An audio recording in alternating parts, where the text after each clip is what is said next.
ကျွန်တော်ဟာတချင်ကကဘာများဖြစ်ချန်ပီယံတယောက်ပါ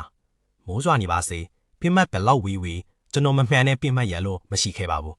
ဒါပေမဲ့အပျော်တမ်းများပြစ်အသင်းတစ်ခုကိုစတင်ဝင်ရောက်တဲ့ပထမဆုံးနေ့မှာပဲနီးပြကကျွန်တော်ရဲ့ကိုနေဟန်ထားမမှန်ဘူးဆိုပြီးလူရှိသူရှိမှစူပူချိန်မောင်းပါတော့တယ်သူကိုယ်တိုင်လည်းမှန်ကန်တဲ့ဟန်ကိုပြသပေးခဲ့ပြီးအသင်းသားတွေကလည်းကျွန်တော်ကိုဝိုင်းရေမောကြပါတယ်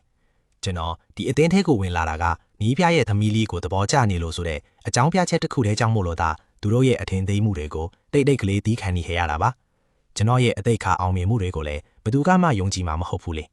အချီနွေးမဖေးတော့တဲ့အစုံနီးပြပြောတဲ့အတိုင်းကိုနေဟန်ထားကိုပြောင်းပြီးလီးကျင်လိုက်ရပါတယ်ဒါပေမဲ့ဟန်ချစ်ပြောင်းလိုက်တဲ့အခါမှာတော့ပစ်မှတ်ကိုတစ်ချက်မှမထီတော့ပါဘူးနီးလည်စားစားချင်တွေမှာတောင်အသင်းသားတွေကကျွန်တော်ရဲ့အလွယ်အချော်ပုံတွေကိုအမြဲဝိုင်းစနှောင်နေကြပါတယ်နောက်တနေ့လေ့ကျင့်ရေးမှာတော့ဒီဟန်ချစ်ကကျွန်တော်အတွက်မသိတော့ဘူးဆိုတာနီးပြကိုတီးစေချင်တာနဲ့များတွေကိုကွင်းပြင်အပြင်ဘက်ကိုရည်ရွယ်ချက်ရှိပစ်လိုက်ပါတယ်ဒါပေမဲ့နီးပြကမြင်တဲ့အခါမှာတော့ကျွန်တော်ကိုအော်ဟစ်စူးပူပြီးပြိုင်ပွဲဝင်ခွင့်ပိတ်ပင်လိုက်ရုံတင်မကပဲအိမ်မပြန်ခင်များတစ်ထောင်တယောက်ထဲလေ့ကျင့်ရမယ်လို့အမိန်ပေးခဲ့ပါတယ်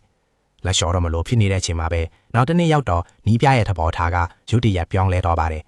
သူကကျွန်တော်ကိုပင်ကိုဟန်အတိုင်းပြစ်ခွင့်ပေးခဲ့တယ်လို့ကျွန်တော်ကိုလည်းတောင်းပန်ခဲ့ပါတယ်ဘာကြောင့်ရုတ်တရက်ကြီးပြောင်းလဲသွားတယ်လဲဆိုတာကျွန်တော်နားမလည်ခဲ့ပါဘူး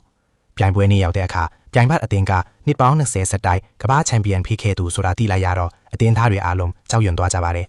တကယ်တော့သူတို့အားလုံးဟာကျွန်တော်လက်ချက်နဲ့ရှုံးနှင်းဖူကြတဲ့သူတွေချင်းပါပဲပြိုင်ဘတ်အသင်းကလည်းပွဲကိုအမြန်အဆုံးသတ်ချိန်ပုံရပြီးပထမဆုံးအကြော့မှာပဲသူတို့ရဲ့အတော်ဆုံးကစားသမားကိုလွှတ်လိုက်ပါတယ်သူကတစ်ချက်မှမလွယ်ပဲဇဲမတန်းကို3ချက်ဆက်တိုက်ဖိခတ်သွားပါတယ်ကျွန်တော်လည်းရောက်တဲ့အခါနီးပြကိုစိတ်ညစ်စေချင်တာနဲ့ဖိမှတ်ကိုတမင်ပဲလွဲချော်အောင်ပြစ်လိုက်ပါတယ်အဲ့ဒီအခါနီးပြကကျွန်တော်ကိုအရေးချင်းမရှိတဲ့အပျော်တမ်းသမားလို့ပို့ပြီးယုံကြည်သွားပါတော့တယ်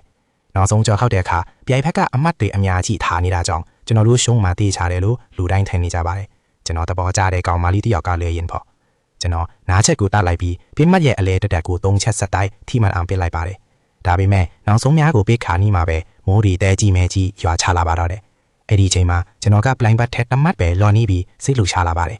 ပြိုင်ဘက်ကနောက်ထပ်ဆင်းမှထရသွားတဲ့အခါကျွန်တော်စိတ်ကိုတည်ငြိမ်အောင်အစွမ်းကုန်ကြိုးစားလိုက်ပါတယ်ကျွန်တော်ချစ်တဲ့ကောင်မလေးရဲ့အားပေးတန်ကိုကြားလိုက်ရတဲ့အခါကျွန်တော်ရဲ့စွမ်းရည်တွေကိုဘယ်သူမှမတန်တရားဝင်ကြတဲ့အရင်ကကွင်းပြင်ကြီးစီပြန်ရောက်သွားသလိုခံစားလိုက်ရပါတယ်